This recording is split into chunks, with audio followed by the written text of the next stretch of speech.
Chapter 62:10. While Charlie was exchanging glasses with Peter and Steve, Jacob found a cheap express hotel to stay. He didn't dare to let his daughter and son-in-law know that he was returning to China, and he was unwilling to spend more money on accommodation. So he could only spend one night in a fast hotel and go to the airport early tomorrow morning to fly back to Dubai to join his wife.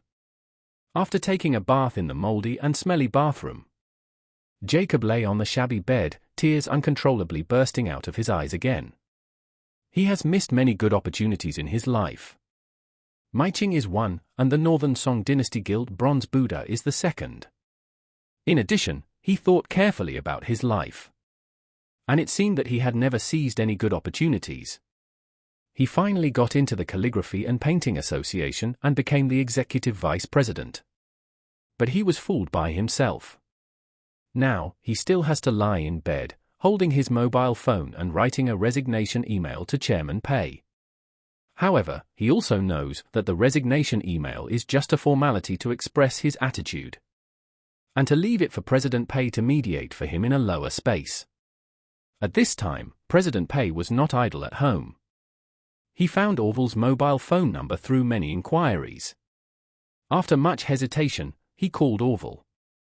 In his opinion, he is Jacob's boss, and Jacob has a good relationship with Orville. Now he is under pressure and has to deal with Jacob.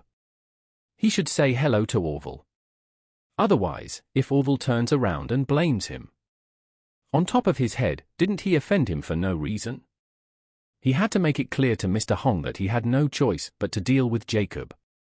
But for the sake of Mr. Hong's face and his relationship with Jacob, he would do his best to secure Jacob's position as vice president. When Orville received a strange call, he asked with caution, "Who is it?" President Pei quickly said humbly, "Hello, is this Mr. Hong?" "It's me." Orville hummed and asked, "Who are you? What do you want from me?" President Pei quickly explained, "Hello, Mr. Hong. I am Lao Pei from the Calligraphy and Painting Association. We have met." "Oh." Orville thought of him and said, "It's President Pei, how come you have my phone number?" President Pei said hurriedly, "I asked a few friends to help me find your phone number. And I hope you don't mind." Orville smiled and guessed that his call must be related to Jacob, so he said, "If you have any questions for me, just tell me." President Pei said hurriedly, "Oh, Mr. Hong, it's like this. The incident that Jacob and your subordinate Irvin did together has been very popular in the antique circle recently. I wonder if you have heard about it?" Orville, "Well, I heard about it, go on." President Pei said, "To be honest, this matter not only has a great influence in the antique circle, but also in the field of calligraphy and painting as well as the literature and art in our city. It has quite an impact. You also know that I had promoted Jacob to the position of executive vice president before. And I plan to find a way to promote him to the right position after I leave the Painting and Calligraphy Association." At this point, Pei sighed and said helplessly, "To be honest, I really want to keep his position as executive vice president, but the impact of this incident is too great. And it is indeed quite bad. I can't withstand the pressure now. So I can only let Jacob feel aggrieved and give up the position of executive vice president first, and then I will try my best to arrange an ordinary vice president position for him. Personally, I feel that the success rate is still relatively large. If this doesn't work out, I'll give him a director position at the last possible moment. What do you think?" Orville knew his intention because he was afraid that he would be blamed for Jacob's demotion. Logically speaking, now that if he says yes and says thank you to President Pei, the matter will basically be over. Looking back, Jacob should be able to retain at least one director position as President Pei said. But when he thought about it, Charlie's attitude was already very clear, which was to teach Jacob a lesson. If he endorsed him again at this time, wouldn't it be contrary to Charlie's ideas? Thinking of this, he pretended to be surprised and asked President Pei, "Why do you want to tell me about the internal affairs of your Calligraphy and Painting Association? I am not a member of your association. Whatever happens, what does it have to do with me?" "Ah?"